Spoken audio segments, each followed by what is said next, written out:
વડોદરા શહેરના દાંડિયાબજારમાં આવેલી hotel વિન્ટેજના room number 302માંથી 29 વર્ષીય યુવાનનો રહસ્યમય મૃતદેહ મળી આવતા ચકચાર મચી ગઈ હતી. મૃતકની ઓળખ પાણીગેટ ખાટકીવાડ વિસ્તારમાં રહેતા ગુલામ મુસ્તફા ખુરશીદ અહેમદ નૈયર તરીકે થઈ છે. મળતી માહિતી મુજબ મોડી રાત્રે ગુલામ મુસ્તફા નૈયર અને ભાયલી ગામનો કિશન વસાવા હોટલમાં આવ્યા હતા. હોટલ દ્વારા બંનેને શરૂઆતમાં રૂમ નંબર 304 આપવામાં આવ્યો હતો.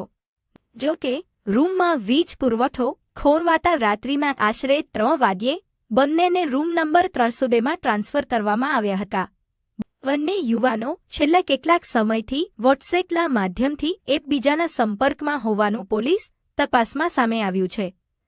પોલીસની પ્રાથમિક તપાસમાં બંને વચ્ચેની નજીકની ઓળખ અંગે પણ તપાસ હાથ ધરવામાં આવી છે. રૂમ નંબર 302માંથી ગુલામ મુસ્તફાનો મૃતદેહ મળી આવ્યા બાદ ઘટનાની જાણ તેના મિત્ર કિશન વસાવાએ પોલીસને કરી હતી. ઘટનાની જાણ થતાં એસીપી અશોક રાઠવા સહિત રાવપુરા પોલીસ મથકનો કાફલો તાત્કાલિક ઘટનાસ્થળે દોડી આવ્યો હતો. પોલીસે ગુલામ મુસ્તફાના મૃતદેહનો કબજો મેળવી પોસ્ટમોર્ટમ માટે સયાજી હોસ્પિટલમાં મોકલી આપ્યો છે. મોતનું ચોક્કસ કારણ જાણવા પોલીસે કિશન વસાવાની અટકાયત કરી વધુ પૂછપરછ હાથ ધરી છે. હાલ રાવપુરા પોલીસે અકસ્માતે મોતનો ગુનો નોંધી સમગ્ર મામલે તપાસ શરૂ કરી છે.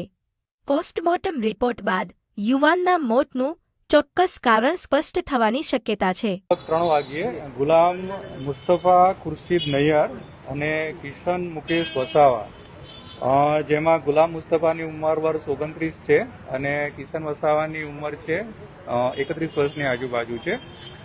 આ બંને ડેટિંગ એપથી એકબીજાના કોન્ટેક્ટમાં આવેલા હોય અને એકબીજા જ્યારે ગે હોય એમણે રાત્રે 3 વાગ્યે મળવા માટે અહીંયા 304 નંબરનો રૂમ બુક કરાવેલો હતો અને રાત્રે 304 નંબરમાં લાઇટ જતી રહેતા જે ગુલામ મુસ્તફા નૈયર છે એ ત્યાં બાથરૂમ જવા જતાં એ પડી ગયેલો હોય એટલે આ બંને નીચે આવી અને બીજો રૂમ માંગેલો હોય અને એ લોકો પછી 302 નંબરના રૂમમાં શિફ્ટ થયેલા હોય.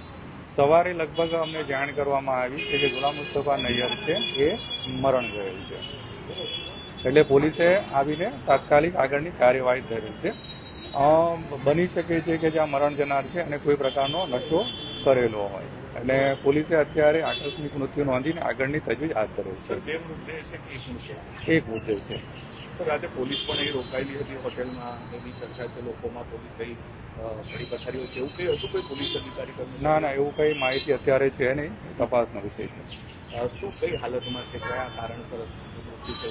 આમાં પ્રાથમિક કારણોસર એવું લાગે છે કે જે પડી ગયો છે, પડી ગયા બાદ એનું કદાચ બ્રેઇન હેમરેજ થઈ ગયું હોય એને કારણે પ્રાથમિક કારણ લાગે, પરંતુ આગળ એનું કઈ રીતે મૃત્યુ છે, કોઈક નશો કરેલો હતો તો એનો ઓવરડોઝ હતો કે આગળના પીએમ થયા પછી જ આપણને ખ્યાલ આવી શકે એમ છે. શરીર પર કોઈ નિશાન?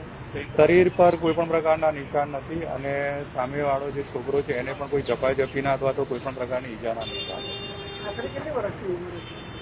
29 વર્ષ. રહેવાસી આ જે મરણ જનાર છે એ પાણીગેટનો રહેવાસી છે.